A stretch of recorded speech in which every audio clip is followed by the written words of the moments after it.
तक जो सत्संग दास ने किया है, इसका उद्देश्य ये है कि श्रीमद् भगवत गीता में जो प्रमाण है, ये गॉड गिवन स्पिरिचुअल नॉलेज है। श्रीमद् भगवत गीता अर्थात ये वेदों का सारांश है, और चारों वेद कबीर भगवान ने दिए थे इस ज्योत निरंजन ब्रह्म सरपुरुष इस काल के अंतःकरण में फीड कर दिए थे, ईमेल कर दी थी, फैक्स कर दिया था।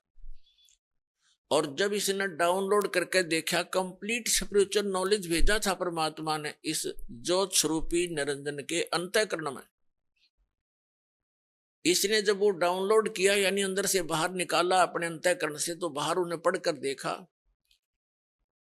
उस कंप्लीट स्पिरिचुअल नॉलेज का, संपूर्ण अध्यात्म ज्ञान का वो पार्ट, वो भाग इसने नष्ट कर दिया जिसमें उस परम पिता की जानकारी थी और इससे उत्तम लोक की जानकारी थी, वहां जाने की विधि थी, उसको पाने की विधि थी। ये नहीं चाहता कि यहाँ के प्राणियों को जो इसके अंतर्गत है 21 ब्रह्मांड में, इनको ये जानकारी हो कि कोई और सुख स्थान है, और जहां जाने के बाद ना वृद्ध अवस्था होती है, ना वहां मृत्यु होती है, ना कोई रोग सताता है, ना किसी चीज का अभाव है। सब सुख पदार्थ आपको वहां बगैर किए ही प्राप्त होंगे।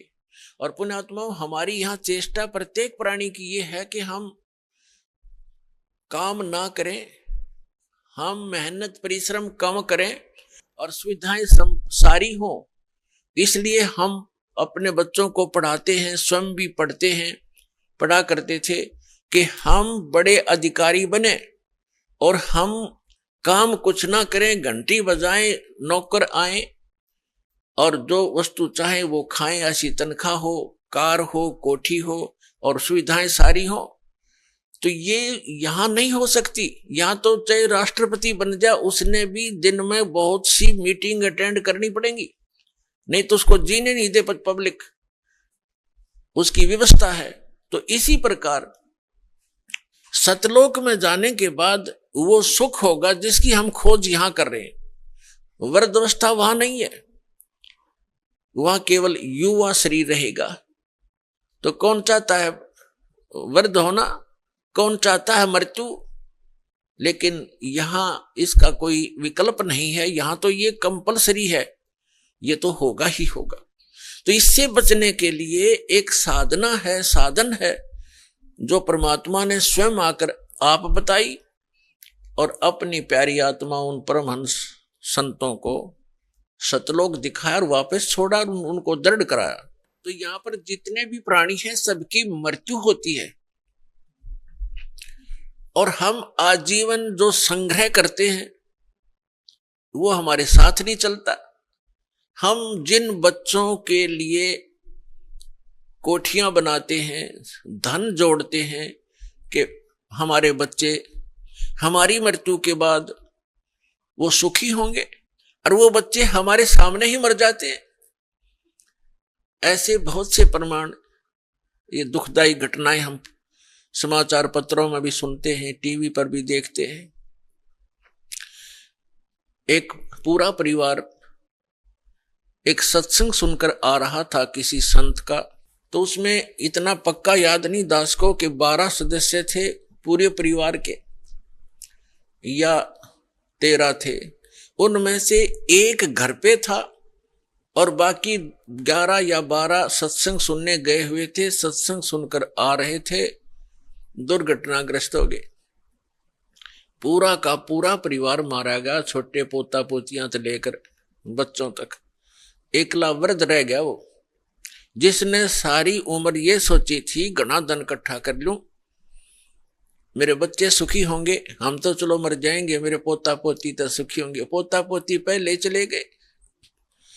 तो यहां काल ने आपको धोखे में रखा हुआ।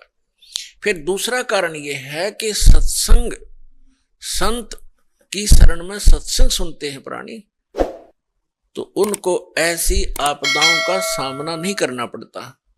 तो वो संत और सत्संग और उसकी साधना में कोई त्रुटि है जिस कारण से प्रोटेक्शन नहीं होता।